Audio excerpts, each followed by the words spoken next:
Chapter 2. The Law of Oneness in Exchange. The universe operates through dynamic exchange.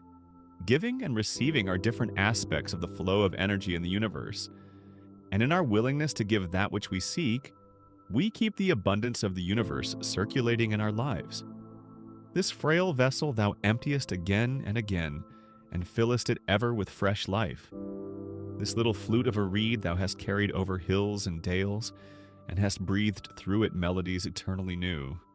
Thy infinite gifts come to me only on those very small hands of mine. Ages pass, and still thou pourest, and still there is room to fill. Rabindranath Tagore, Gitanjali. The second spiritual law of success is the law of giving. This law could also be called the law of giving and receiving, because the universe operates through dynamic exchange. Nothing is static. Your body is in dynamic and constant exchange with the body of the universe. Your mind is dynamically interacting with the mind of the cosmos. Your energy is an expression of cosmic energy. The flow of life is nothing other than the harmonious interaction of all the elements and forces that structure the field of existence. This harmonious interaction of elements and forces in your life operates as the law of giving. Because your body and your mind and the universe are in constant and dynamic exchange, stopping the circulation of energy is like stopping the flow of blood. Whenever blood stops flowing, it begins to clot, to coagulate, to stagnate.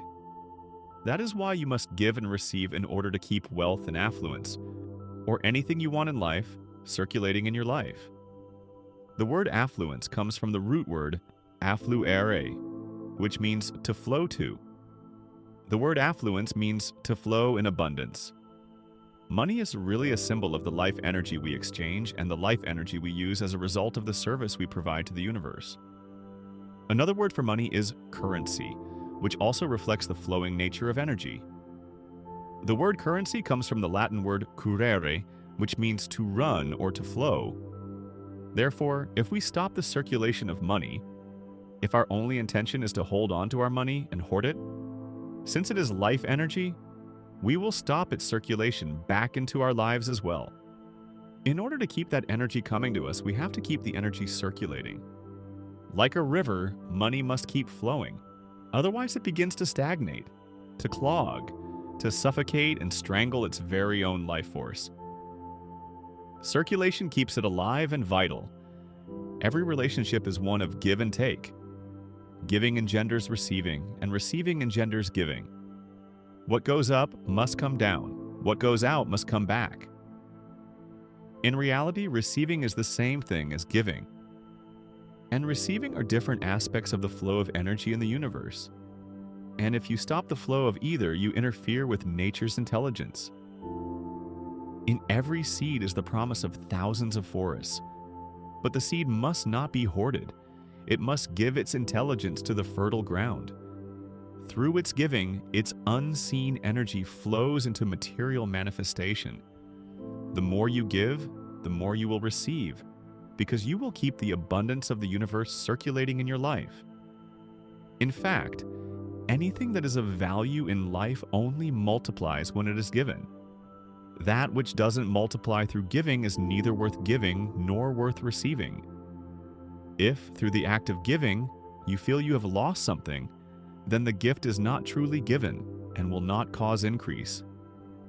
If you give grudgingly, there is no energy behind that giving. It is the intention behind your giving and receiving that is the most important thing. The intention should always be to create happiness for the giver and receiver, because happiness is life-supporting and life-sustaining and therefore generates increase. The return is directly proportional to the giving when it is unconditional and from the heart. That is why the act of giving has to be joyful. The frame of mind has to be one in which you feel joy in the very act of giving. Then the energy behind the giving increases many times over. Practicing the law of giving is actually very simple. If you want joy, give joy to others. If you want love, learn to give love. If you want attention and appreciation, learn to give appreciation. If you want material affluence, help others to become materially affluent. In fact, the easiest way to get what you want is to help others get what they want. This principle works equally well for individuals, corporations, societies, and nations. If you want to be blessed with all the good things in life, learn to silently bless everyone with all the good things in life. Even the thought of giving, the thought of blessing, or a simple prayer has the power to affect others. This is because our body, reduced to its essential state, is a localized bundle of energy and information in a universe of energy and information. We are localized bundles of consciousness in a conscious universe. The word consciousness implies more than just energy and information. It implies energy and information which is alive as thought. Therefore, we are bundles of thought in a thinking universe. And thought has the power to transform. Life is the eternal dance of consciousness that expresses itself as the dynamic exchange of impulses of intelligence between microcosm and macrocosm, between the human body and the universal body, between the human mind and the cosmic mind. When you learn to give that which you seek, you activate and choreograph the dance with an exquisite, energetic, and vital movement that constitutes the eternal throb of life.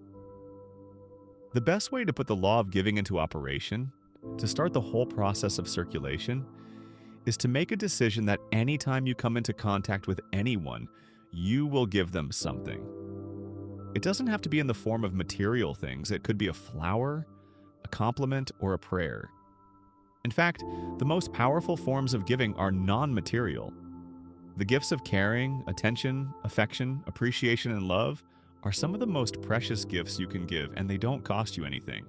When you meet someone, you can silently send them a blessing, wishing them happiness, joy, and laughter. This kind of silent giving is very powerful. One of the things I was taught as a child, and which I taught my children also, is never to go to anyone's house without bringing something. Never visit anyone without bringing them a gift.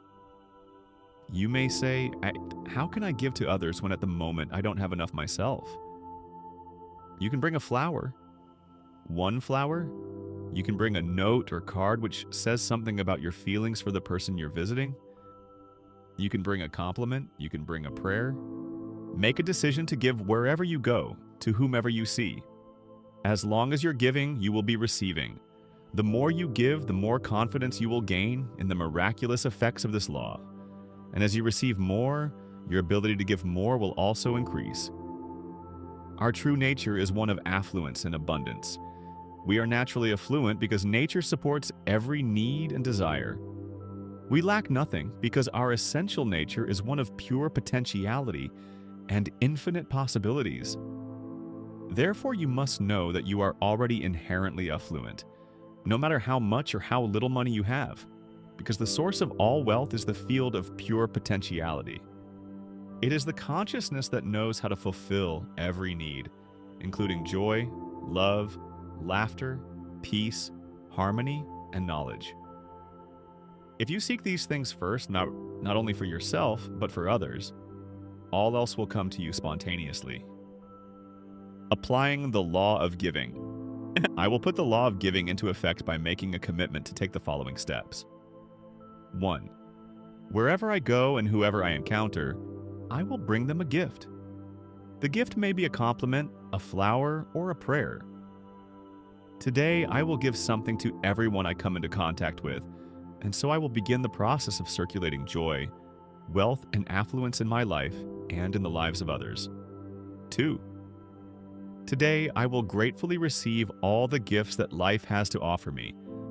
I will receive the gifts of nature, sunlight and the sound of birds singing, or spring showers, or the first snow of winter.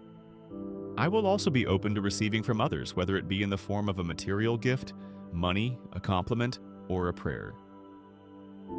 3. I will make a commitment to keep wealth circulating in my life by giving and receiving life's most precious gifts, the gifts of caring, affection, appreciation, and love. Each time I meet someone, I will silently wish them happiness, joy, and laughter,